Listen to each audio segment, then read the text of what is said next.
Um exemplo muito, muito bobo, assim, cara. Quando a gente lançava o do 1.000 milhão do Thiago, que não tem mais, acabou o lançamento do 1.000 milhão, o time, quando a gente era em 5 lá, o time chegava às 5 horas da manhã quando era abrir o carrinho. E a gente ficava no suporte. Eu adorava ficar no suporte, eu colocava meu nome no suporte. O cara que ele tava nesse nível aí de defensor até do Primo Rico, ele já sabia quem eu era. Porque o cara era tão fã do Thiago que ele sabia todo mundo que tava no universo do Thiago ali, por causa do podcast e do YouTube. Quando eu falava com ele, ele descobria que era eu que tava falando, era uma venda certa.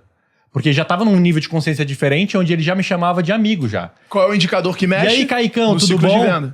E aí, Caicão, tudo bom? Aí eu já falava com ele numa tratativa tão profunda que quando eu chegava uma pessoa que era talvez um lead frio, que só queria realmente um curso de investimento e vinha falar comigo não significava nada pra pessoa. Porque ela não sabia quem era, não era um diferencial pra ela. É igual quando você provavelmente recebe um lead do livro do Thiago. O cara que lê um livro, o cara que escuta um podcast, são ferramentas que... Por que essas ferramentas estão fazendo muito sucesso?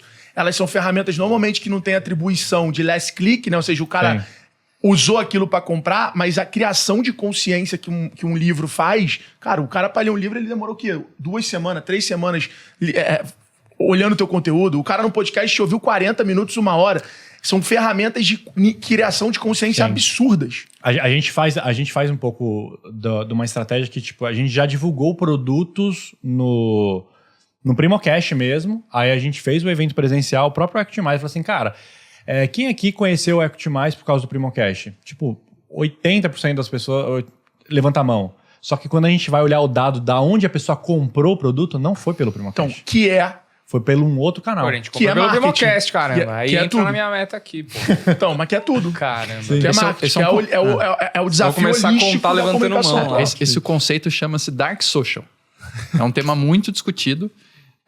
De qual é de fato a atribuição? E sabe como resolve isso? Só tem uma forma de resolver. Não deixar o cara de tráfego pago fazer o relatório de atribuição. Não. Senão ele vai falar que foi o cara do tráfego. Só tem uma forma.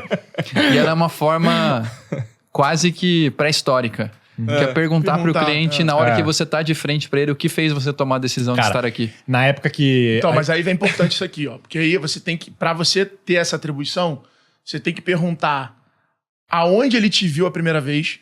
Sim. Exato. E você tem que perguntar quando ele tomou a decisão de fazer, quando ele conseguiu. E aí você vai entendendo quais são os canais que fazem impacto em cada momento da jornada. Que é você criar esse mapa de canais, que é você entender, pô, esses canais aqui são de topo de funil, esses canais aqui são de meio de funil, e você vai poder ter sobreposição de canal. Então, às vezes, você vai ter um canal onde o canal ele tá em vários momentos da etapa diferente, por exemplo. Em 2019, quando a gente era parceiro ali da Rico, o Thiago, na hora do cadastro tinha uma pergunta. Porque, como você descobriu a Rico? E tinha um nome lá, por causa do Primo Rico, ou Thiago Nigro. No relatório mensal, 40% das pessoas que ativavam quando colocava dinheiro para investir era por conta do Thiago. 40% de todas as contas abertas era por causa disso. A gente criou uma regra de atribuição a mais, porque senão, às vezes o cara não clica no link, ou o cara fica vendo... Você fala 10 vezes sobre a marca no podcast... Aí ele fala assim, porra... Mas ele pega um anúncio... Aí depois ele vê um anúncio e entra por lá. Podcast entendeu? É muito comum, porque o momento de consumo é malhando, é no carro. Então, é um tipo de mídia que vai ter uma dispersão muito grande de call to action instantâneo. Mas se você olha a criação de consciência e o call to action pós, é relevante. Mas eu levantei mais esse ponto porque, às vezes, o empreendedor tá fazendo uma estratégia que ele acha que não tá dando resultado nenhum.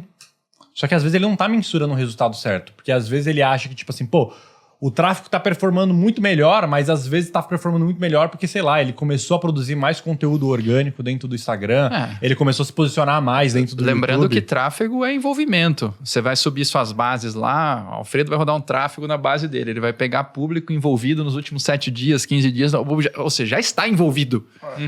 É outra história. Já parte do princípio tem que tomar cuidado, que existe. galera. Vou falar bem no português. Cuidado pra você não vender de cagada, sabe? A venda de cagada. Você vendeu sem querer e aí você queria se achar bom pra caralho em marketing. Cuidado com isso. Não se engane. Mas aí, como é que faz? A gente viu que tem várias coisas. A gente viu que O cara do tráfego pago, ele não substitui o departamento de marketing, igual as pessoas acham hoje em dia. Mas e aí, o que o cara faz, velho? O cara é pequeno, ele tem uma empresa com 10 pessoas... É ele que é o marketing? E aí? Cara, eu acho um ponto importante aqui, assim, ó. Eu tenho falado bastante sobre isso. E eu sei da linha do Alfredo, ele vai corroborar. Eu vou levantar para ele cortar aqui, tá? A gente vive um momento... Eu nunca li nada a respeito desse termo, mas eu tenho usado. Que é quase que a gente tem um branding bidirecional. As estratégias vencedoras têm quase que uma bidireção aqui, que é o posicionamento da empresa e o posicionamento do dono corroborando com a tese. Tá? O G4 assim, nós somos assim, o Rony é mega importante dentro dessa estratégia conjunta com reserva, o Adib é super importante, a Carla é super importante. A gente tem exemplos e exemplos aqui para citar. Tá? Então, os primeiros verbos que o Alfredo falou, eu acho que é onde a gente tem que começar. Como que era? Ver.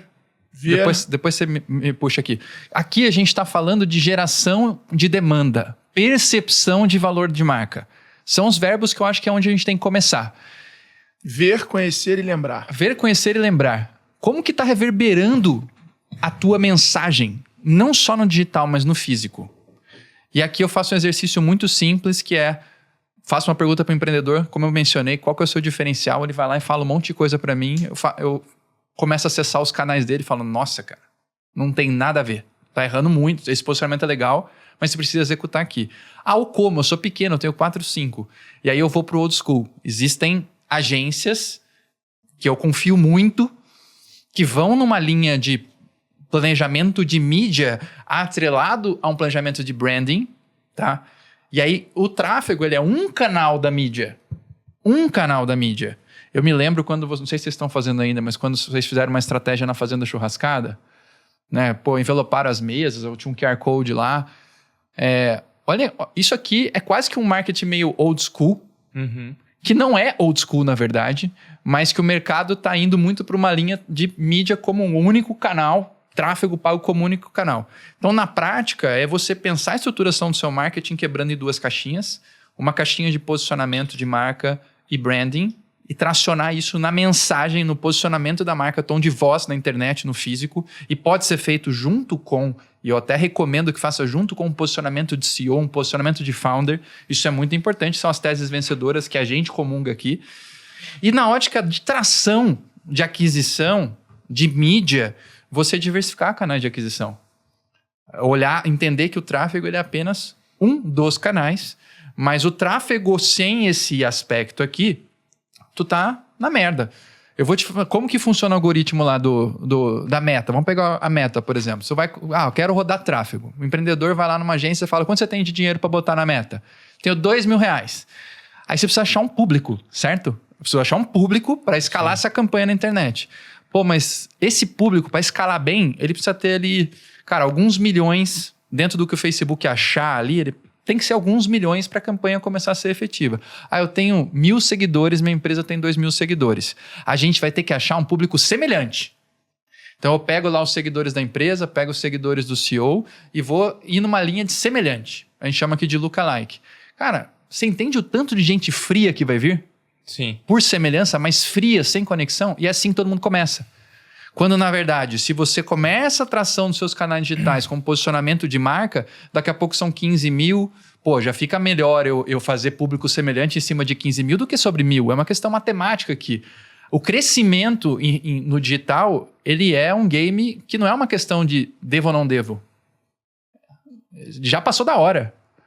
Porque, dado que tráfego e mídia é um canal importante, mas não único no digital, tu precisa alavancar essa audiência, precisa crescer essa audiência. Só que crescer essa audiência sem os verbos que o Alfredo mencionou, cuidar aqui nesse aspecto da comunicação, esse público você vai ter, mas vai ser frio pra caramba e não vai te comprar.